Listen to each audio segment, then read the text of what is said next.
Welcome to the Cardenas podcast, where attitude is everything. 2 episodes back to back, from producer to being on the show, being the star. There is not a thing on the planet that you don't do. You're a professional athlete. I don't sing. Okay. Actually, I'm going to correct that. I attempt to sing, and it's not good. Okay. But everything else is incredible. Like, you and I met because of your production skills. And the power of video is so unbelievable. And as a kid, we had a video camera. Well, it wasn't ours. We borrowed it from a school. My dad was a caretaker at a school. We played with a video camera. I saw the power of video from very early, but it was amazing in having a conversation with you the other day. We were talking, and you were just spitting so many amazing nuggets, and it was just off the top of your head on how people could change their life if they started to embrace video as opposed to see it as a hindrance or as something that, oh man, it's just another thing that I have to do. But you are helping me to be able to see that. But before that, I want to let every listener or watcher know that not only do we have a professional athlete in our midst, we have an incredible producer, and also the amount of production that you do, taking people's brands and really elevating them to a completely different level. Every person out there needs this in their life, and everybody needs a Clayton in their life, but not everyone has them. And throughout this episode, what I want to do is I want to help people to be able to understand not only what they need to be able to do with their business, but then how they can find a Clayton in their life too. So welcome to the show, Mr. Clayton Lindley. Thank you. They could just hit me up. I honestly love doing it. Just helping, just in general, like production and everything. I've done it my whole life, so doing it for other people, I find joy in it. And I did it for myself for a long period of time, and after I did it for myself for 8 years, it kind of got to the point where I was sick of doing that and being in front of the camera, and I found that I love being behind the camera rather than in front of it. So in front of the camera, though, this was freaky because I saw your skills. If you tilt your mic towards you a little bit, almost like this way, we'll go. Yeah, that'll work a little bit better. Okay. It freaked me out because you'll generally see someone good at one thing, right? And so you guys came into the studio here, you recorded a podcast, it was amazing, you had the angles, then when you sent me the clips, I was like, man, I didn't look like that, and the lighting was perfect. It was all these things. You did such an incredible job. And then I started searching you. I looked on social, and I started seeing flips happen, scooters spinning around. Mm-hmm. I mean, it blew my mind. At first I was like, oh wow, he takes video of these professional athletes doing these extreme things, and then I looked closer and I was like, no, that's Clayton. Where did the scootering start? Because most people don't connect an adult and a scooter. Right. So let me just take you back. Yeah. So my parents, I grew up out in the country, and I was an only child. Okay. So I was lucky enough that, instead of the attention being spread around to all these different kids, I was the sole attention, right? So I had the opportunity to basically. So you're saying you're spoiled? I was spoiled. Okay. Yeah. Good. And I won't. I won't disagree with that. And my parents were great. They loved me. They tried to do everything for me. They both worked full-time jobs. My dad was a director, and he did commercials, and so that was what he did full-time. And then my mom's a drug dealer, and so pharmacist. Let me just clarify. So, hey, we don't judge around here. Right. So my mom was always traveling. My dad's always traveling. So it kind of ended up where, like, when they had the time, with like their free time was always just spent with me, or we were doing stuff around the house. We lived on 13 acres, so we'd have to like mow the 13 acres. It would take all day. It took 12 hours to mow the whole pasture, and then we had a horse. So it's like, then that's another aspect. So full country lifestyle, right? Where was this at? Amarillo, Texas. Okay, all right. Which my company Ragtown is actually another name for Amarillo. My dad, that was the company that he had, and he's still doing that, but he handed me that name down. So I kept the name because it's like a 25-year-old name. Yeah. Maybe 20, I don't know. And so I was like, I'm going to carry on that legacy of that name, and that's why it's Ragtown and not something else. You know what I mean? But I'm getting sidetracked. So since I was an only child, I was able to do karate, soccer, track, football. I was able to try everything, and then after I started doing a lot of these different sports, these team sports, I was like, I don't really like it. So I started BMX racing, skateboarding. I started doing, I wouldn't say gymnastics, I just had a trampoline, so I would just do flips. And then at the time I was going to a Christian school, and it was clear across town, and I finally convinced my parents to let me go to this other little hick high school that was 12 minutes away rather than 40 minutes away. And I ended up meeting like 52 people that were my age in my neighborhood, this tiny little neighborhood. And we were like, almost every house had a kid that was within 2 years of each other. And so we started doing all this crazy stuff, like mountain biking, dirt bikes. We pull each other behind four-wheelers and golf carts on like a skateboard deck through a pasture and like put metal piping on the ground and like grind them. We slid through some cactuses. It was fun. So talk to me too about the connection point between those type of sports, which you're trying the trick for 100, 1,000 times, you're landing it once. Right. How did that translate into business? Because most people are scared to fail the first time. So where I was getting is like, at least with production and doing all these things, which I think I'm kind of continuing my thoughts, so hopefully I answered it. No, you're good. Your question. So I was doing all these different sports every single day, right? Like me and my friends were always bored. There's nothing else to do out in the country. So I found myself doing all and getting good at all these random skills, and we'd film it. Like we would film all the crazy stuff we would do. We'd build a dirt jump and film it. So that's kind of where my love for film started happening. Okay. And then I started working with my dad. So it's like I have all these, I have this large, wide athletic background. Like I played varsity football. I was like the kicker. I played soccer, did track, basketball, and then also did all these different action sports. And so it made my athletic ability a lot better than most, because it's like I did all these things at a young age. And so now, with that same mindset I've had, because I have ADHD, I'm kind of all over the place, I guess with that, I've taken that into business, as I don't want to do what other people are doing. And I kind of, in one niche, I want to do a bunch of things. Okay. Because just how I was grown up, it's like I don't just want to skateboard. I don't just want to ride a bike. So now in the production world, for example, it's like I edit, I film, I like to set lighting up, I like to do the audio, I like to move cords around, like whatever, like whatever I need to do, put me there and I'll enjoy it. What's the difference between a business that has media and production, and is it only for a specific type of business or a person, or can it translate to anything? So that's another thing as well, is I don't want to stay in one industry. And like, for example, I filmed this event at a bar last week, and then a couple days later I filmed a talk show for these guys, and then the next day I'm filming a documentary, and then we're doing this right now, right? We're traveling, we're going to go see the location for Secret Knock, all that stuff. Wait, can I say that? Yeah. Okay. So we're going to go see the We're location just not telling for them Secret where Knock. Secret Knock is at. Exactly. And it is. No. Yeah, for those of you who don't know what Secret Knock is, it's the greatest networking conference in the world, #1 networking conference in the world, that you can't go to unless you're invited. And the cool thing is your boy over here has the invite. So I became the co-host last year with Dr. Greg Reed, incredible human being. He is. Been sold out for over 17, almost 20 years.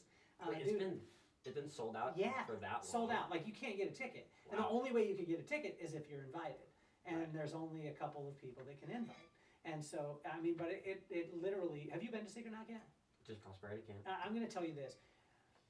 Please don't go home after Secret Knock and try and explain it to your family, because you'll get frustrated, because you'll be like, well, this happened and that happened and this happened and it changed my life and all these things. Yeah. And they'll be like, yeah, whatever. I don't understand what you're talking about. No one does until they go, and then you can't explain it anyway. It is one of the most, like, I believe, most life-changing events. And I've been around some really cool stuff, had a really cool life, but this one is just unbelievable. So talk to me too about this. About we were just going down that rabbit hole of the production. I love the fact that you're in a niche, right? So you have, when I say a niche, video and production, right? So right, that's Yeah. umbrella. But I like that you have an umbrella and you're not just like, I film gyms in Scottsdale, Right. west of this street, east of this street, and I only do them at 5 o'clock and with people that are 205 pounds to 210 pounds. Because Right. I think a lot of times people narrow that part and then they don't see the other opportunities that are happening. No, it's true. And honestly, if I did that, it would drive me crazy. It really would. And it's like, I also enjoy the fact that, like I was saying, you know, I can film a wedding one day, and the next day I'm filming a music video. You know what I mean? And then the next day I'm filming a thing for a crime show. It's like, it's all over the place. So what are the things that you see when you're watching? Say it's like social, or you're seeing YouTube, or whatever it is.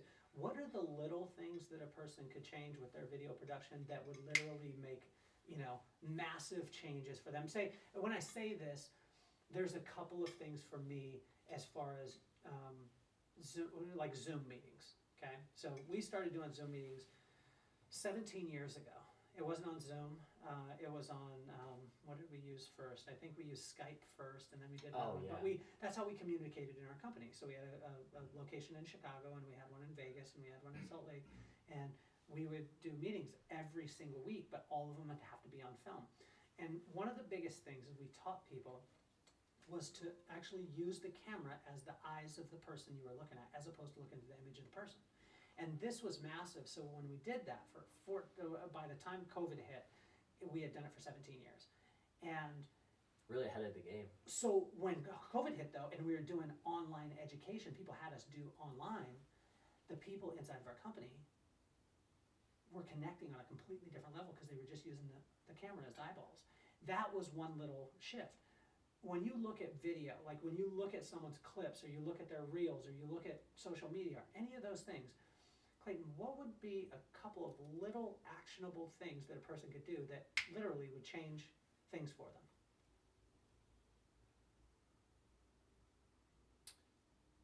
I think at least for me, is not copying someone. Like, what you did is its own thing, right? And I think that's really unique. And especially when you're watching a video, if someone, for example, put a bright wood table in the center of a room, put a red curtain on one side, and then put a LED banner behind them, and then like some stuff in the background with a TV, it's like, who does that look like? You know, and everyone. I think everyone knows. And everyone's doing the exact same thing. Uh-huh. You know, and I see a lot of clips, and it's like, why don't you just do your own thing? You know, the one thing I really like about doing with Michael and Blake, I don't know why I stumbled their names, but because you don't like them that much. That's I hate what them. it is. Yeah, Despise. It's tough. No, it's hard to even be around them. Well, and I think I want to go a sidebar. The connection point between you guys, it comes through in you guys' video production, and this is wild for me. I mean, seeing the way that you guys interact. You guys are joking, getting out of the car, and you guys are laughing and blah blah blah, and then you guys come together. There's no wonder why your content is so strong. Yeah. But there's so many people that try and manufacture that stuff. And so let's go to that as far as, let's stay on that road. I mean, authenticity is the number one thing.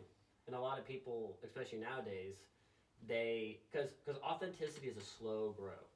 That's just what it is. Like, let's be real. You know, the way that you get clicks is being an asshole. Like, or you do something that pisses everyone off. Yeah. Like that's how you get clicks. But if you do authenticity, it is a slower grow, but has more longevity. Define that though, because there's so many people that use the word. You just got to be authentic, and then they'll give you 7 steps on how to be authentic, and it's like, bro, help a brother out, because if I did what you said, the 7 steps, I really wouldn't be myself anyway. Right. How do you toe that line? Well, I think a lot of people are scared to be themselves in the first place. That's why there's a big follow culture nowadays. Okay. It's like a lot of people don't do their own investigation for anything. They just kind of like, whatever works, they just do it, right? It's like anything that's trending on the internet, people just do it, right? Without even thinking. It's like, oh, it's trending, I'm going to do it. And what's funny is another side. I shouldn't call it a side project. Yeah. Really, how I got a big following um, is I created this company called Undialed, which is this logo. Yeah. And it's the largest scooter media page in the world, and we grew a large following because we did not follow trends, and every YouTube video we made was completely different than the next. We had no like trajectory. We didn't only do vlogs or just tutorials. It's like we just jumped around because that's what we enjoyed doing. And there was I forget his name, but he's the guy always behind the scenes of like the big musicians. He's not a musician at all, doesn't play Rick an Rubin? instrument. Yes. Yeah, big beard. There's a clip of him, big beard, exactly. There's a clip of him, and I actually saw it this morning on the way here. And I might butcher what he said, but he says that the reason why he thinks that all of his songs do well, because almost every single one of his songs are a big hit. Yeah. He thinks that the reason for that is because he's doing it for him. Ooh. He's not doing it to please someone, he's doing it for him. And the audience, that's what they are going to end up enjoying, right? So that really stuck to me too. I was like, I already knew that, and then he brings up a point, is like, why are movies so bad nowadays? Like, a lot of movies are terrible.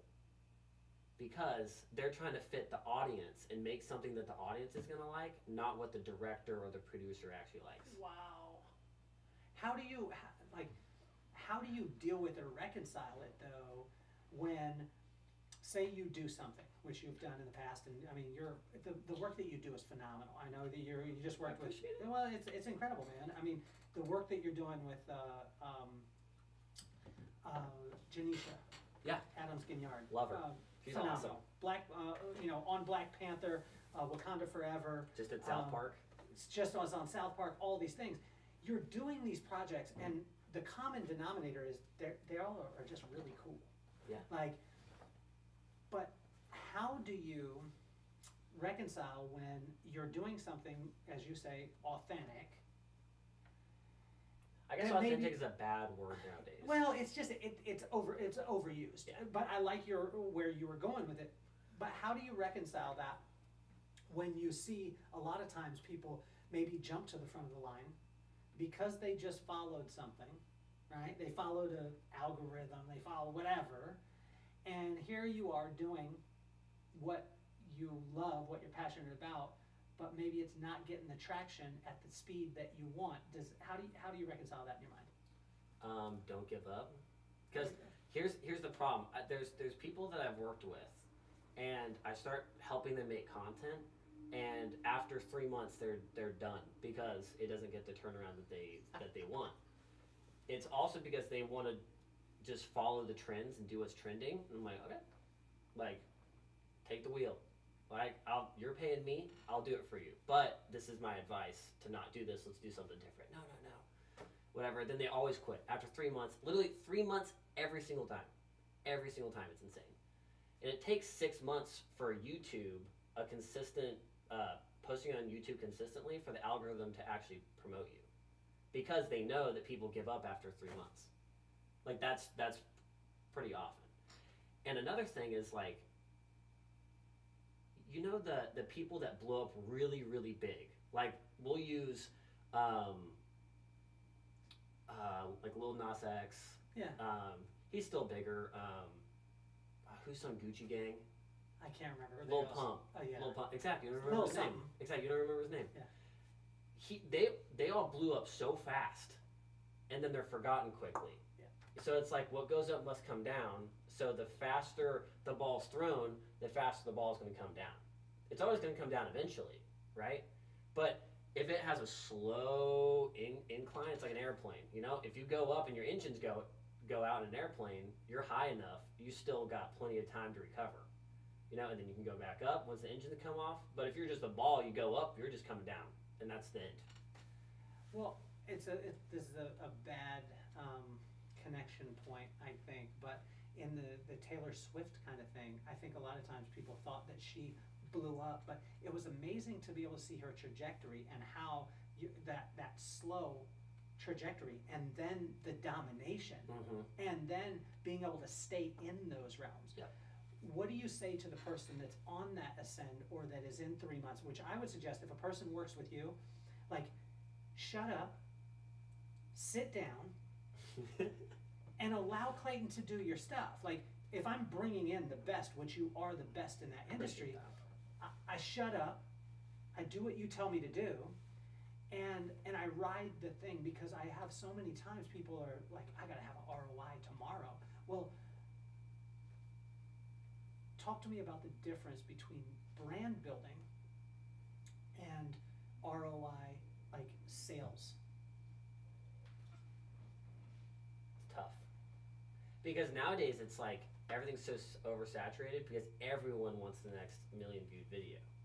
You know, so like, honestly, you're pretty much guaranteed to not get it if you don't stick with it.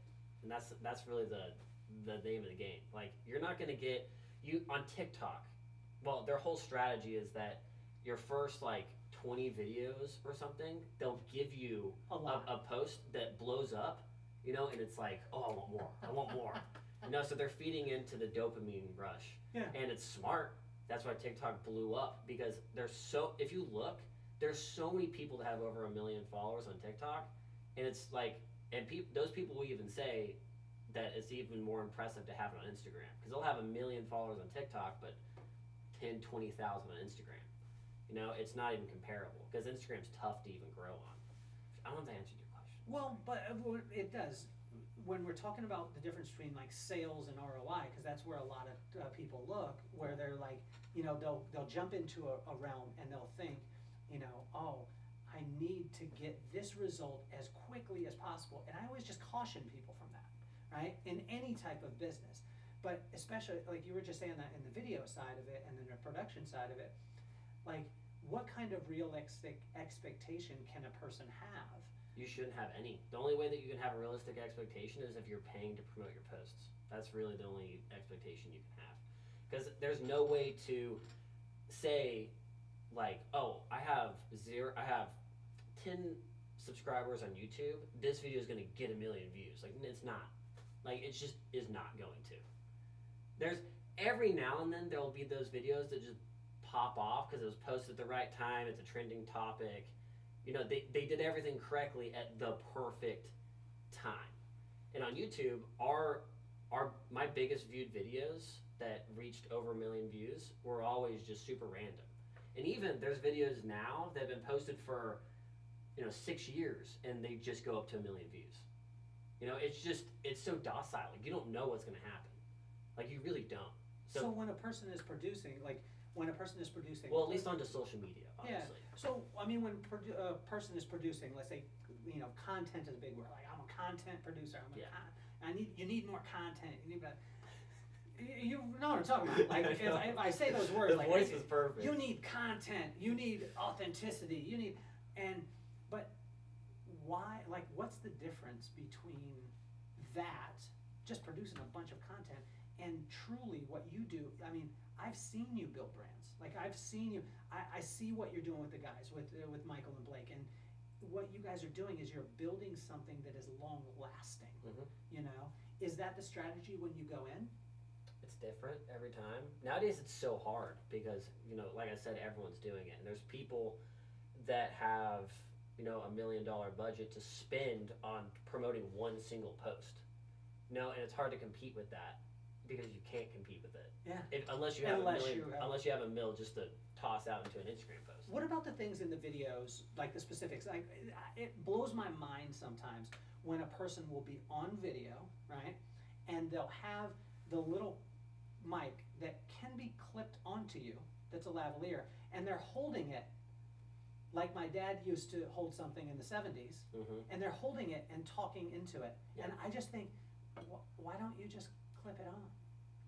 Are there things like that from a video production side that you look at and you say, if you just seriously shifted the lighting? Like, I had a guy come through, his name is Seth, and it was amazing because I was always afraid of shadows on the face.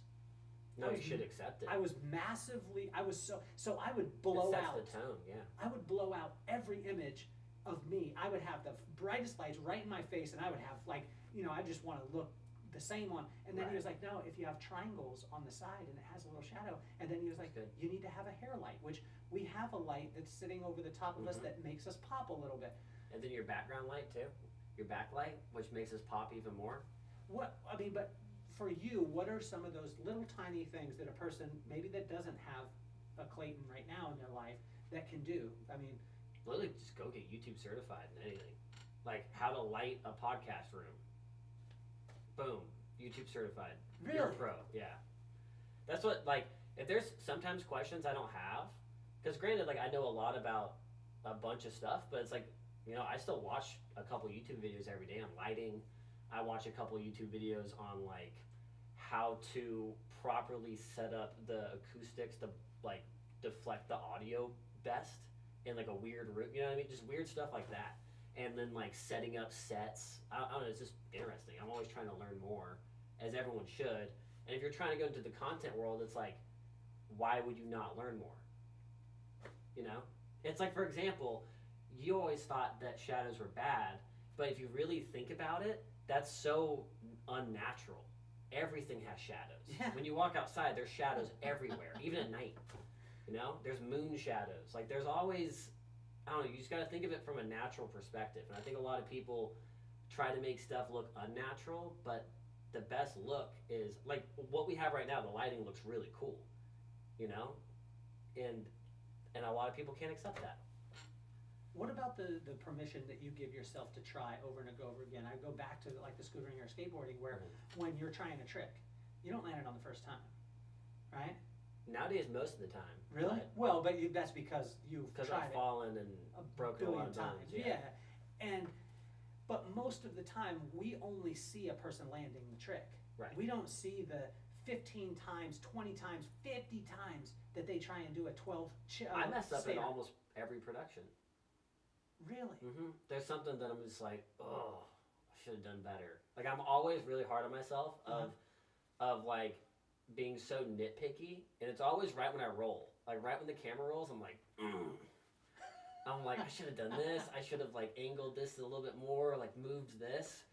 And then, so for the next one, I get even better because I have those mental notes of, all right, I didn't like this. How can I not do that the next time? How can you like utilize that without getting too hard on yourself? Because there are people that get so hard on themselves that they almost take themselves out of the game. Right. And I've joked about it serious that, my parents gave me one of the greatest gifts in the world, which was the permission to try.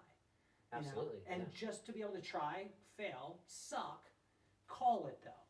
Don't try and cover it. Right. And I watch you and you iterate. Like you're constantly iterating. You're constantly getting better at these things. How could a person foster or build that muscle? Well, it's tough because, 99% of the world is afraid to even try in the first place. So, like, to tell those people, oh, try this, they're already scared to even try in the first place. But for the people that want to try and fail, I think it's just, honestly, I don't know. Because I think, at least for me, it stems from action sports, Yeah. I break my collarbone on a trick, and it's painful. I'm out for months. I come back, and my mindset is, I want to try that trick again and land it. Do you go at it first? Like right when I come back? Yeah. The reason why is because I went surfing. Once I'm like recovered enough, yeah. Well, I went surfing. I can't really call it surfing. It's splashing around in the water and not catching waves. But I remember catching a wave. And it was a very small one. It was reformed. That's impressive. It's better than what I've done. There we go. It was on a wave storm. Wave storm, if you want to sponsor me, I'm here. But I got up and I looked down, and I swear to you, Clayton, my wingspan, which isn't that big, it's almost 6 foot, my wingspan, shark went right in front of me. No Clear way. water, right across. Wingspan. Now. That's terrifying. It was it's like people's worst fear. It was a leopard shark. So you'd be fine? Well, they don't eat people. They just eat vegetation. They might nibble. But it's a shark. It looks like a shark. It has a dorsal fin. It's a shark. It's a leopard shark. Right. I saw it and I was like, I'm out. So I walked on, I felt like I was Jesus that day. I walked on the water, I got off, and I looked at the beach, and I looked out there, and I was like, if I don't go back in the water right now, I'm never going in again. Absolutely. And that's a good point. Because you have to. I was freaked out though, man. And then I got home and I told everyone because I was like waiting for all this sympathy, and everyone was like, dude, it was a leopard shark. They don't do nothing. And I was like, but you don't understand. That was Jaws to me. How do you train yourself to go back at that thing? I think it's just being repetitive in it, you know? I've seen like some carnage at skate parks, and it just doesn't faze me. I mean, at first it did, obviously. You know, I've seen people miss mega ramps, which is really brutal.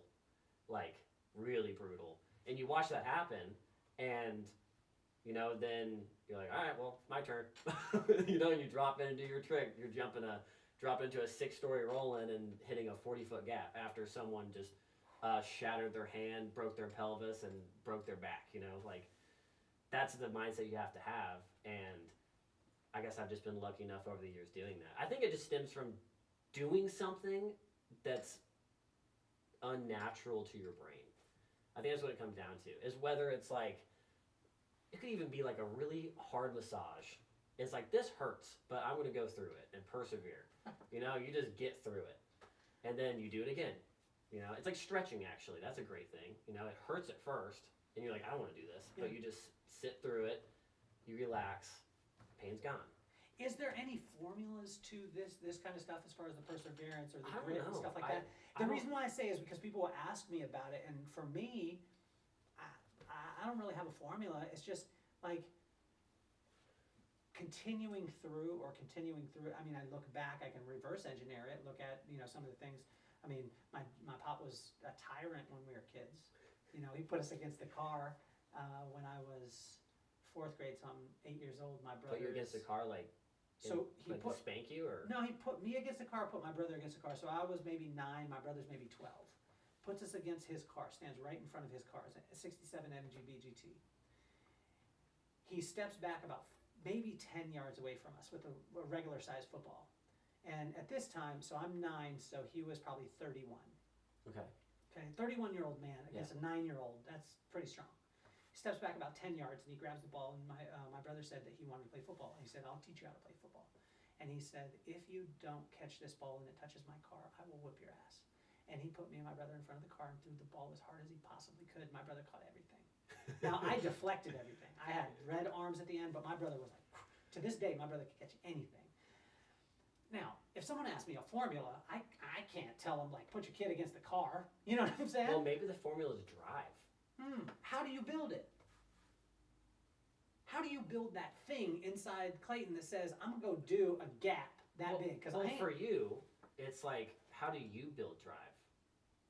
That's the thing, is I don't know. I mean, I know how to do it in myself.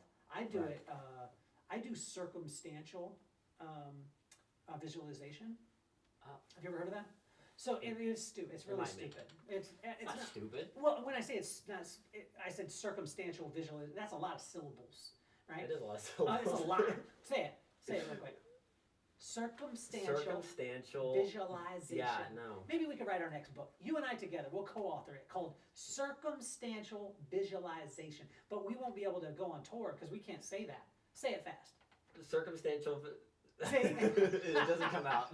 It's not. But this is what I use when I need to accomplish something.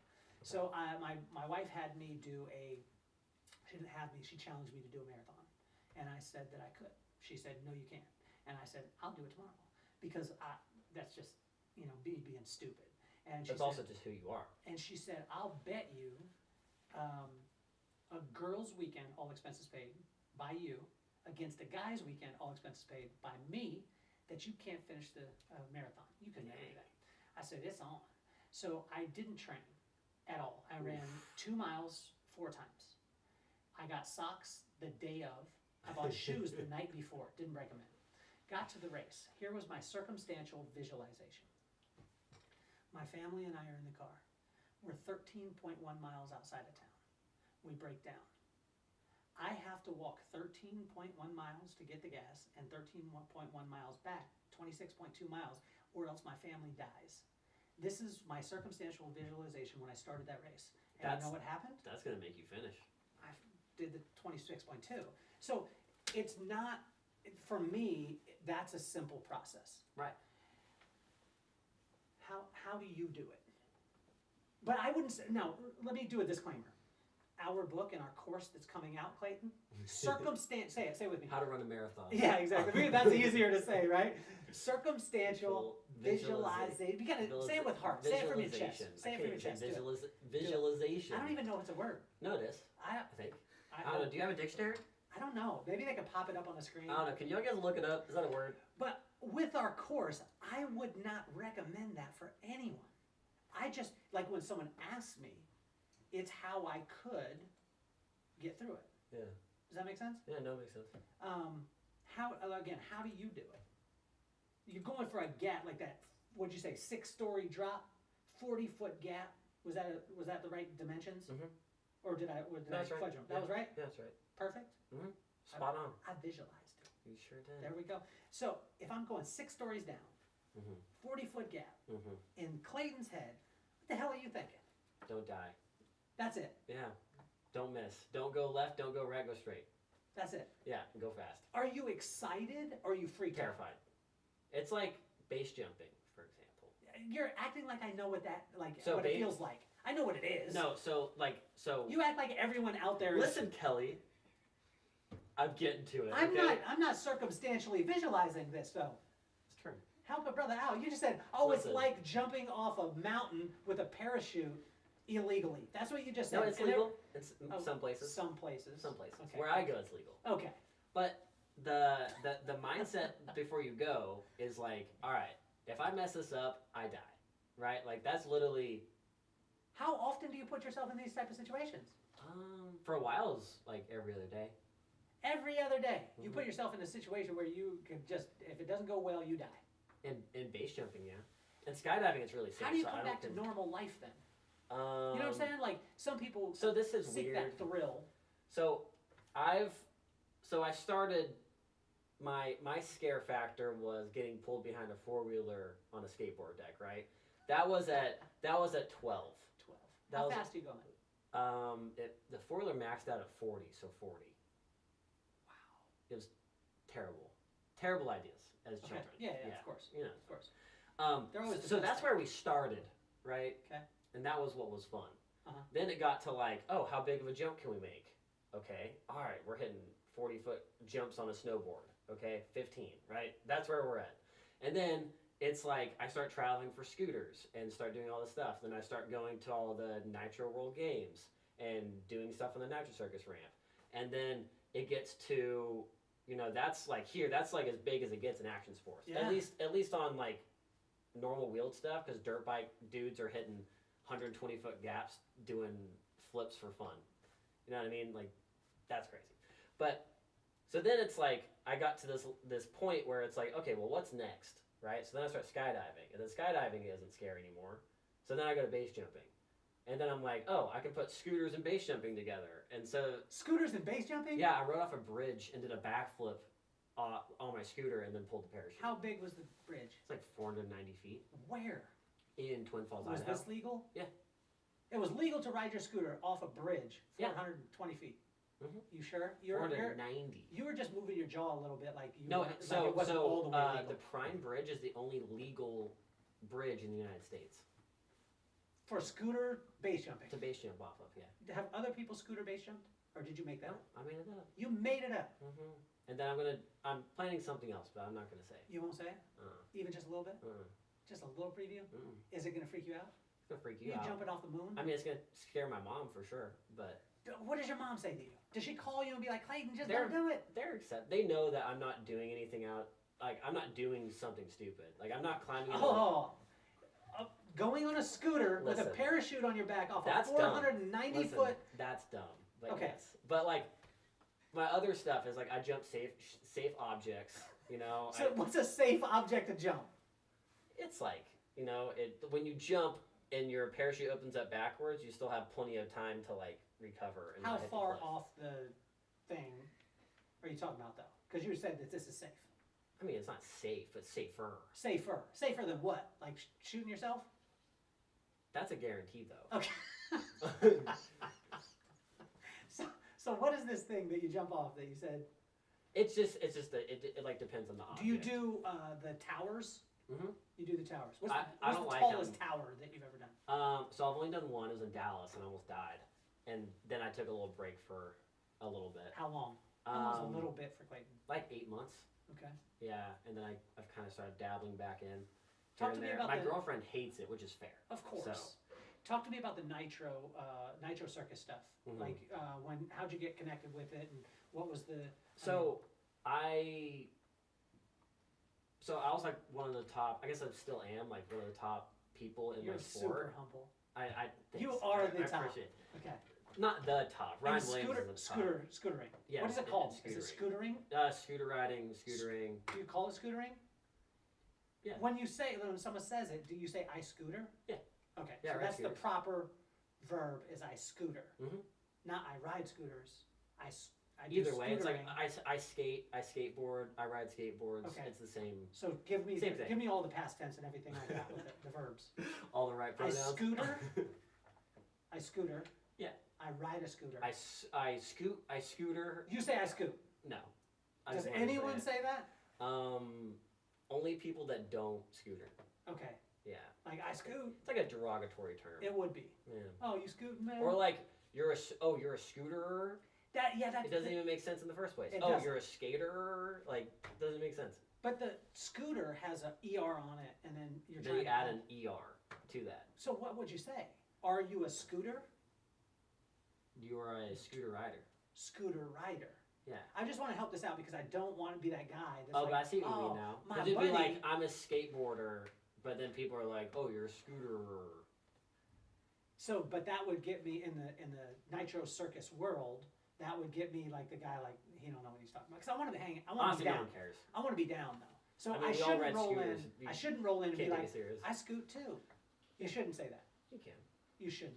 You I can see by your face and your body language that you're saying don't do I'm that. pissed. Okay. I'm just angry. saying that you're passing judgment. I can feel the judgment. No. No.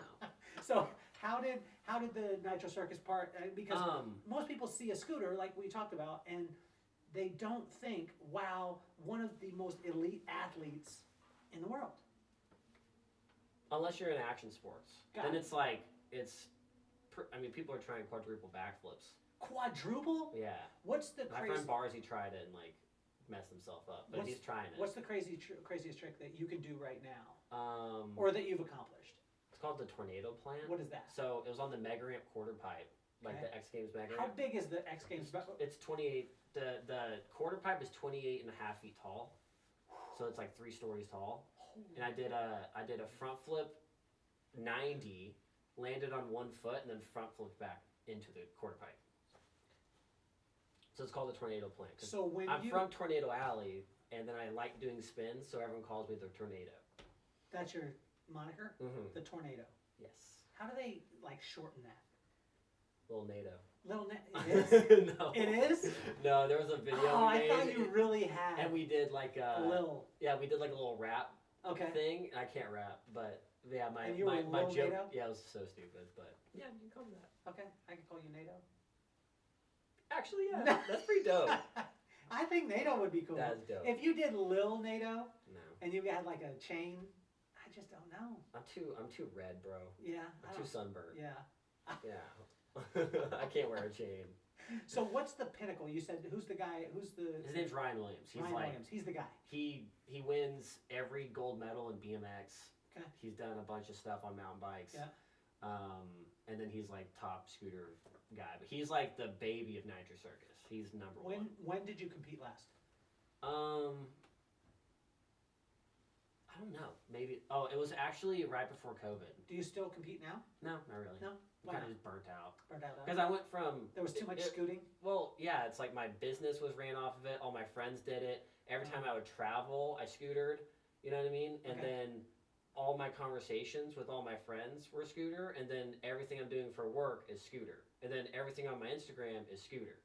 So after 10 years of running that, or 7 years of doing that business, but then 10 years of being a professional rider, it's just too much. What I love about you, one of these things that I noticed the other day, and I didn't get a chance to compliment you on it, is you're willing really to boosting my ego doing this podcast. Well, that's why I'm setting you up. You know what I mean? Later on, I'm going to be like, you're a piece of. You suck. But the other day when we were talking, like, you have this ability to allow yourself to move on from something, even if you're great at it. Mm-hmm. Like, that's not normal, because most people stay in it too long. Yeah. Like, I love the Seinfeld thought. Like, you know what I'm saying? George Costanza, say one joke, they laugh, I'm out. Right. You know? Or end the way the Seinfeld did, on the top, and then leave them wanting more. Is this something conscious that you do, or is it just because you just get bored?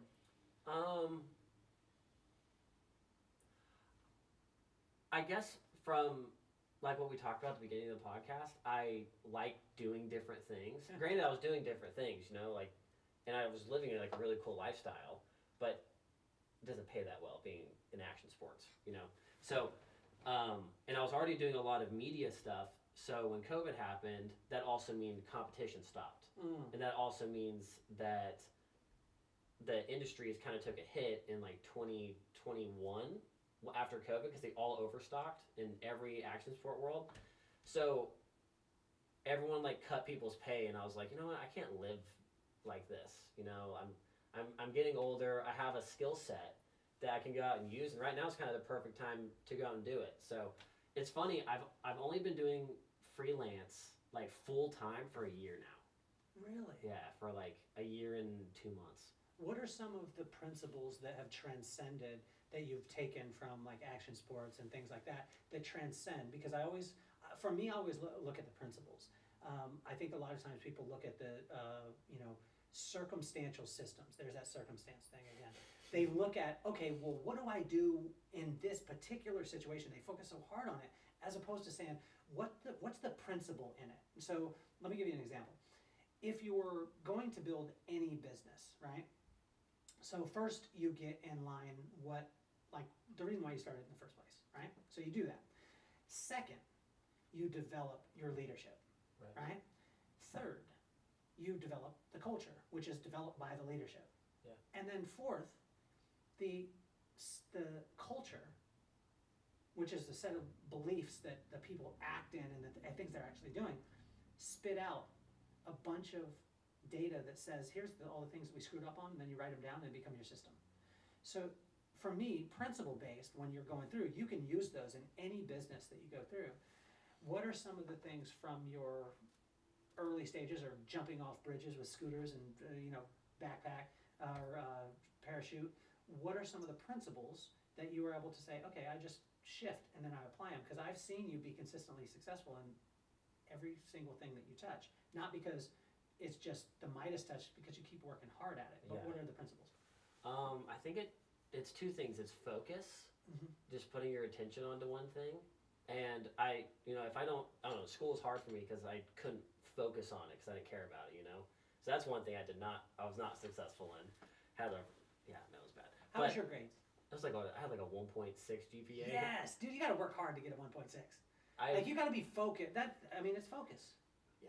Because you got to be focused. Focus. Well, because I just wanted to go have fun. Yeah. I was like, why am I learning history right now? Like, I don't care about this, you know? But I think it comes down to focus, and another, maybe compared, like, equally, would be to not be scared. Like, you just gotta trust your gut and just do it. And that's what I've really, I guess, learned a lot from action sports, is like, when you're gonna do it, like, you just gotta commit and do it. Because if you don't commit, you're gonna get hurt in action sports. You know what I mean? Like if I'm running off a cliff and I hesitate, I die, right? Quite literally. Or if like you go for a trick down a stair set and you hesitate a little bit, you'll fall down the staircase, right? It's like, whatever you do, just commit to it. Whether it's going to have a great outcome or a bad outcome, just send it. You know, and that's, I guess, kind of what I've learned, and I've just kind of gone with the flow with that, and it just seems to work itself out. It's almost like the universe is putting me in the position where I want to be, because there's this weird thing. I don't know what it is, but even when I was running Undialed, or running it full time, it's still a company, but we have like people running it now. But it's funny because actually I just lost my train of thought. I'm sorry.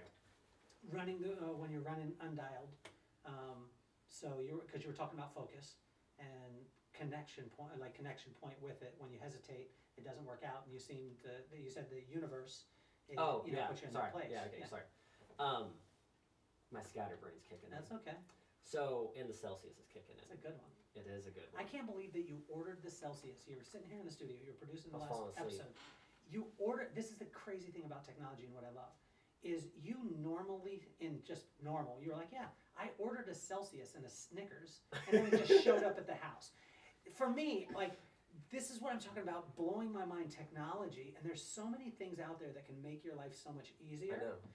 Although the tough part is sometimes technology makes it so easy. Like I saw a guy, Chef Chang. I don't know if you saw this episode of him, but he was traveling all over the world, and he went to a golf place, and they said the sweet spot on the golf club is like almost the size of a 50-cent piece now. It used to be the size of almost like here. Oh, yeah. And he said the guy who was teaching him how to golf with it, he was all excited about it. And Chang, what he said, doesn't that make people worse? And the guy was like, no, it makes it better because you have a larger sweet spot, you can hit it. He said, but doesn't it cause people not to work as hard to be able to hit the sweet spot? That's so true. And it blew my mind, right? So when I was thinking about that with you, there's technology that you can use, right? But there's nothing that can stand in front of, like if you want to base jump, you got to base jump. Yeah, you got to just do it. You got to do it. You got to send it. You got to commit to it. You got to commit to it. You can't. And the same way in business, the same way in all these things. It can't be half-assed. Like you got to. You got to go. You got to go. How does that translate to relationships, though? I think the same way. It does. You know, like if you're dating a girl. But do you go super intense, like full court press then? You know what I'm saying? You know what I'm talking about. I guess that's fair. You know that you can't guy. Be too much. Well, you know that dude that like a girl talks to him and he's like and just like corners her, and I mean, how do you temper it? Because you're a send it guy. You're like, hell, if we're jumping off the cliff with a scooter and throwing the parachute out. I guess it comes down to just intelligence of when and when not to do it. Circumstantial visualization. Circumstantial emotional intelligence. Bam! Next book. Next book. Hey, trademark. Number one bestseller for sure. Say that again, though. Say it again. Circumstantial relationship. I forgot what I said on the Okay, cool. So that's when we do our TED Talk together, then we'll do it. We'll bounce off and just circumstantial. What'd you say? Circumstantial, emotional. Intelligence. We got to add some more words. Authenticity in there. Yeah, just authentic.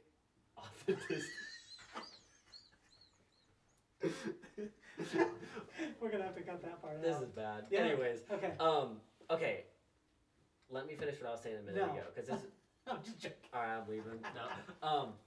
But something that's weird is like, I think also if you're putting yourself into the right place and you're doing something that is positively and like impacting the world, I think it's gonna just kind of work itself out, and you gotta just fight through it, right?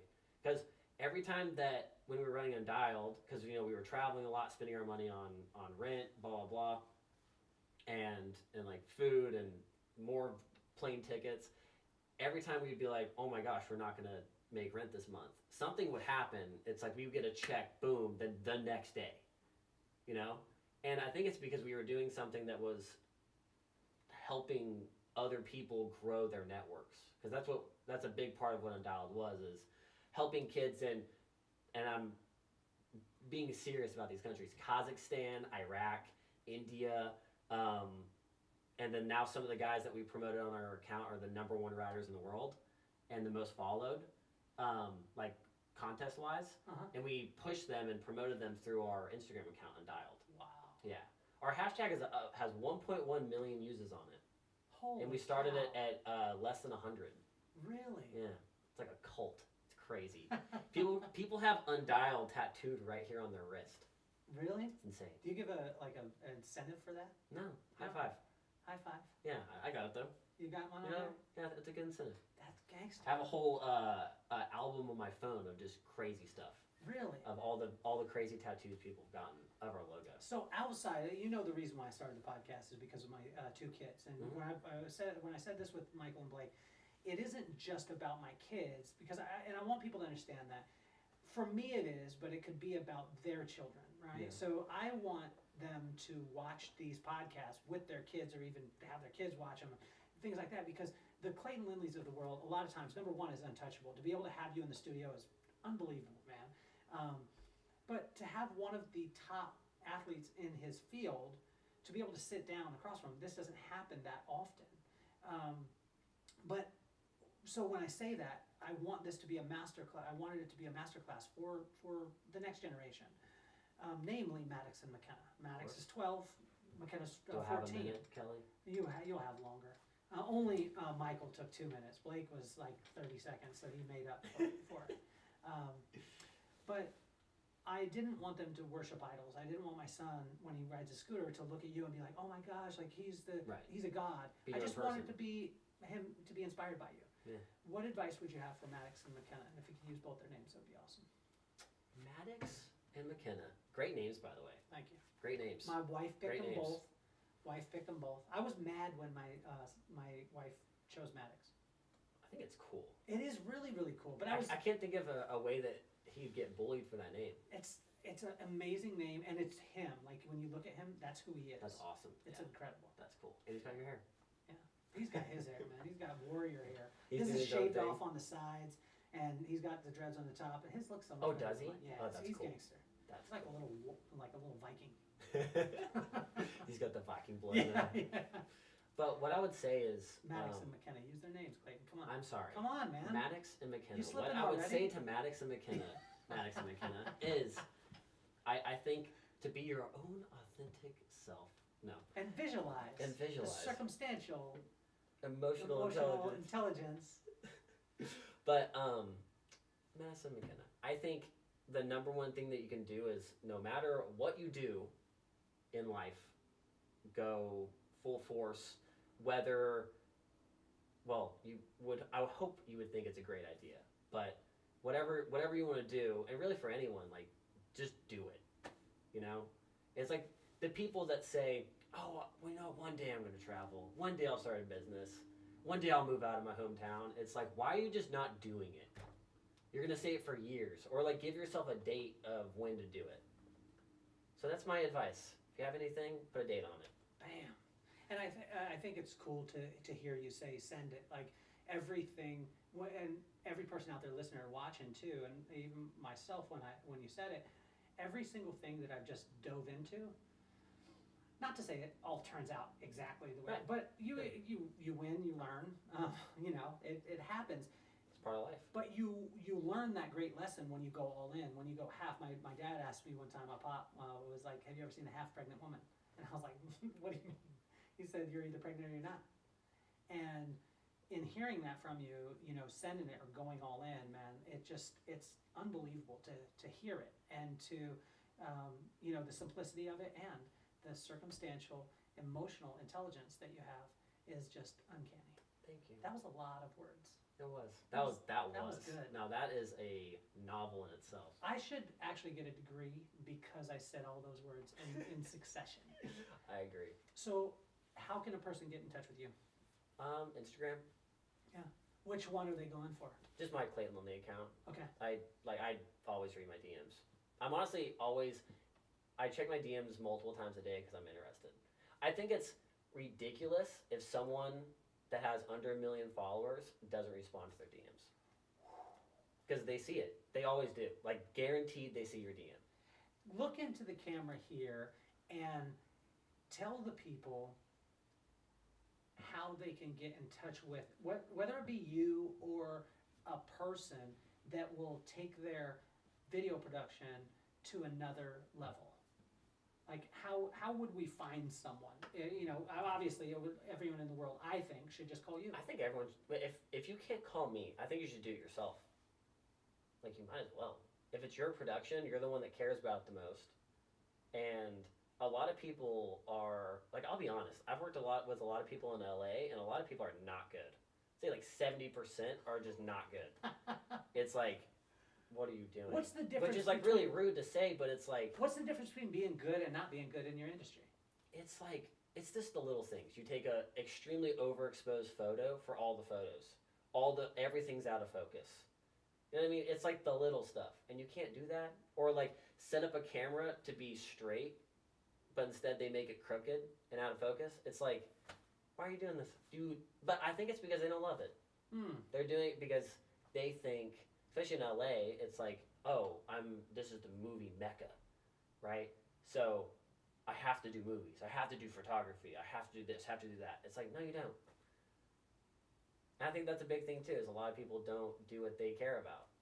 What? Because they're maybe scared what people will say, but it's like nowadays no one cares. What business couldn't use great video production?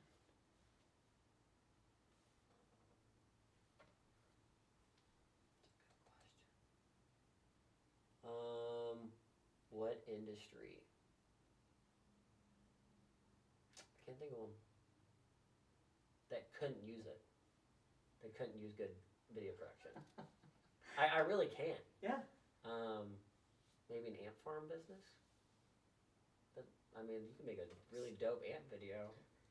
So if you have an ant farm video or company and you're out there, I want you to get with Clayton because I want to say that it came from this podcast. We talked about it. We spoke it into existence, and you committed to it. But you know, one thing I have one standard for working with someone. What is that? And it's small but huge. What's that? You have to be making a positive impact on the world. So you mean to say if a company came to you and was like, look, yeah, whatever. Like, you know, when you get people, yeah, okay, that's cute. Impacting the world, doing a good thing. But Clayton, I need you to put that to the side. We ain't trying to do that. This is what we're doing. You just gonna say no? Mm-hmm. How quickly? Pretty fast. Also, it's like, if I'm not interested in it, and what I'm interested in is making things that are gonna help people in some form or fashion, you know, or they're making just a great quality product that's unlike anything else, and they're not, like, they're hand making it, like, that's awesome. You know what I mean? They're bringing value to the world too. I guess it's like positivity and value. If you're not bringing that, it's like, why am I going to work with you? You order everything from China and you booked it in 2 seconds? Like, nah. You know what I mean? Like, the world needs more Claytons. Well, because it's like, what's the point of, especially nowadays, like, you're just going to be like every other cookie cutter business that is out there right now. And there's so many. So if you're not making a positive impact and bringing value, it's like, why are you in business?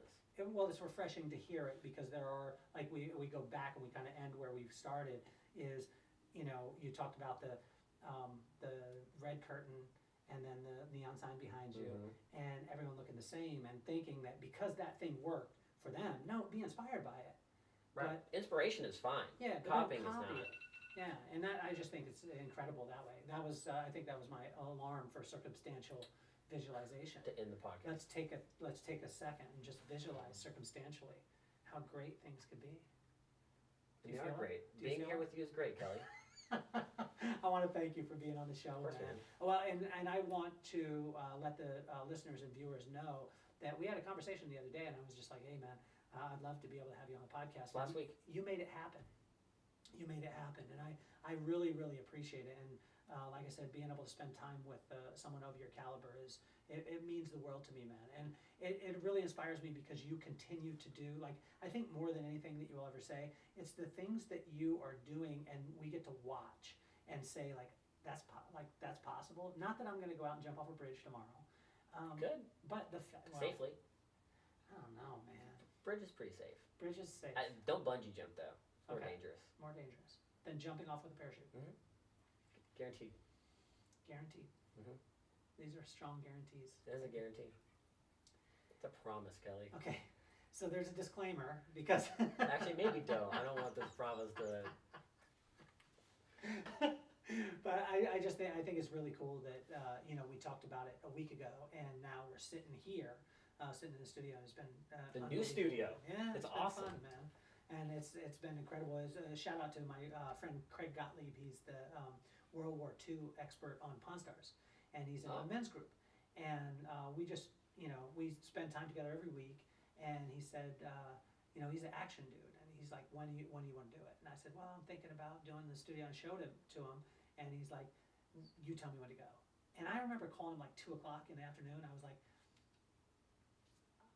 I'm ready. And I swear he was like, all right. And the next morning, the woman was here tearing this stuff out and putting this stuff up. And I'm like, I just said I was ready. I didn't know we were going. I wasn't ready. But it's amazing to be able to see that. And also, too, I want to compliment you on the fact that, like, your action and you pushing forward, you do it in a way where there's not any judgment. Like, when I'm around you, I don't feel like because I'm not sending it in that area. Unless that- you say scoop, you're judged. Yeah, I felt I felt it. The guys in the studio too. Michael is producing this right now, and when I said scoop, you changed. My like, fist clenched. Yeah, you were like, "Don't you say that." But you come across with it with no judgment at all, which I think is awesome. Never. Except with the scoop part. So on that note, That's where you cross the line. I want to thank everybody out there listening, everybody out there watching, and especially the people who share this. Share it with someone who, not that they're going to jump off of a bridge, mom, dad, but that can look at life from a side of, if you're going to do it 100%, or honestly, just don't do it at all. It's the way to live. Love it, love it. Thank you so much for being on the show, man. You're officially off the hot seat. You can push that button right there, and it says finish, and then we'll Peace.